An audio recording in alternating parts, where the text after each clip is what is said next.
사랑하는 성도 여러분, 오늘은 종교개혁 기념주일입니다. 다 같이 사도신경으로 우리의 신앙을 고백하겠습니다. 전능하사 천지를 만드신 하나님 아버지를 내가 믿사오며 그 외아들 우리 주 예수 그리스도를 믿사오니 성령으로 잉태하사 동정녀 마리아에게 나시고 본디오 빌라도에게 고난을 받으사 십자가에 못 박혀 죽으시고 장사기 사흘 만에 죽은 자 가운데서 다시 살아나시며 하늘에 오르사 전능하신 하나님 우편에 앉아 계시다가 그로서 산자와 주를 심판하러 오시리라.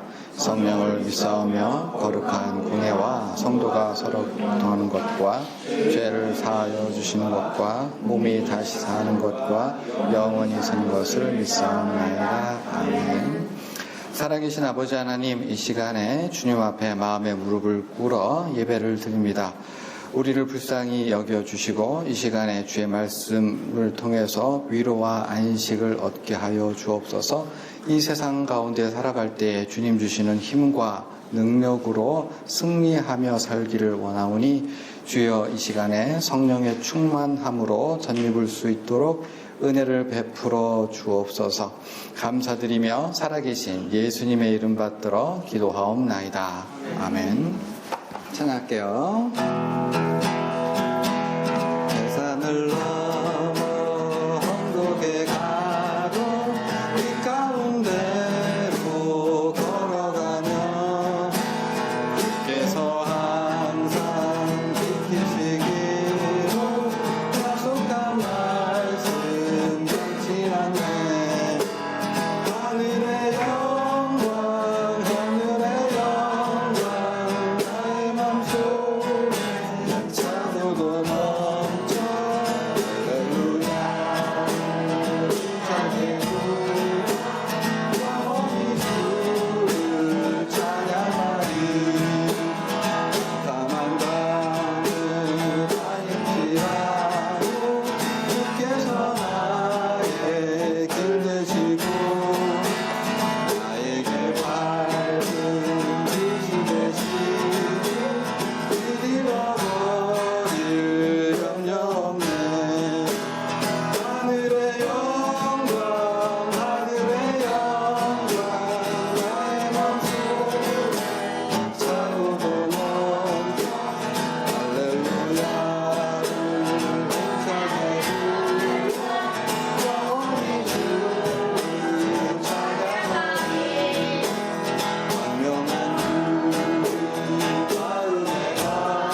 하나님 말씀은 요한복음 15장 5절입니다. 제가 봉독해 올릴게요. 나는 포도나무여 너희는 가지라. 그가 내 안에 내가 그 안에 거하면 사람이 열매를 많이 맺나니 나를 떠나서는 너희가 아무것도 할 수 없음이라. 아멘. 오늘은 종교개혁 기념 예배로 같이 예배를 드리고 있습니다. 예수님께서는요, 오늘 본문에 말씀하시기를 우리와 예수님의 관계를 포도나무와 가지로 설명하고 있고, 포도나무와 가지의 관계를 조금 더 풀어서 내가 너희 안에, 너희가 내 안에 있는 것으로 설명하고 있고요.